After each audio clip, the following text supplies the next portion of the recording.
Bonjour, Charlie Besson, artisan boulanger sur Haute-Goulaine, près de Nantes. Donc nous on a acheté le crumbler il y a 2 ans maintenant à peu près. Et donc on utilise le crumbler avec tout le pain qui nous reste de la veille. Donc des fois on l'utilise dur, qu'à 3-4 jours, ou des fois juste du lendemain. Donc ça nous permet d'avoir deux types de produits complètement différents. Quand on l'utilise 3-4 jours, quand le pain a 3-4 jours, on va être sur une poudre qui va être assez fine.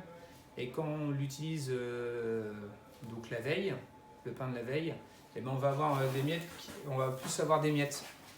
Donc, et là, on va surtout l'utiliser en pâtisserie. On a trouvé qu'en pâtisserie, on avait vraiment quelque chose qui pouvait remplacer certaines matières premières qu'on avait l'habitude d'utiliser. Donc sur des croustillants, des roses des sables, du cookie. Donc ouais, c'est une machine qui nous plaît bien et qu'on utilise pas assez. Donc nous, en fait, on a remplacé toute notre feuilletine par les miettes de pain dur. Donc on a toujours notre recette de base avec du praliné, de la couverture, les miettes de pain dur et on a ajouté du beurre de cacao dedans. Et on enrobe nos miettes de pain dur avec le beurre de cacao pour créer un isolant pour qu'on puisse le stocker au congèle. Comme ça, tous nos gâteaux ils continuent d'être passés au congèle, en congélation, et comme ça les miettes de pain dur en fait elles ne remouillent pas à la congélation. Parce que c'est la problématique qu'on retrouvait par rapport à la feuilletine, c'est que ça reprenait l'humidité.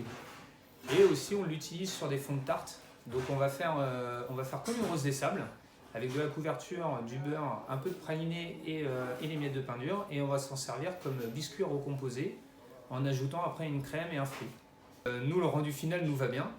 Et au contraire, ça permet de valoriser notre pain et d'aller plus dans une démarche écologique, ce qui correspond tout à fait à notre façon de penser. Quand on fait notre gâteau avec le biscuit, le fond de tarte en biscuit recomposé, on communique, comme quoi c'est une tarte éco-responsable, mais on devrait communiquer un peu plus. Et les clients, ils vont vers le produit, parce que c'est des démarches qu'ils aiment bien. Et donc quand ils voient quand ils aperçoivent l'étiquette tarte éco-responsable, au contraire, ils sont beaucoup plus curieux. Là, il n'y a que 4-5 recettes qu'on fait. Ouais. Mais si on prenait nos 50 recettes et qu'on essayait de les retravailler avec le pain dur, on pourrait passer presque la totalité. Le simple apprenti au patron, on peut l'utiliser et tout se passe bien, quoi. Bon investissement.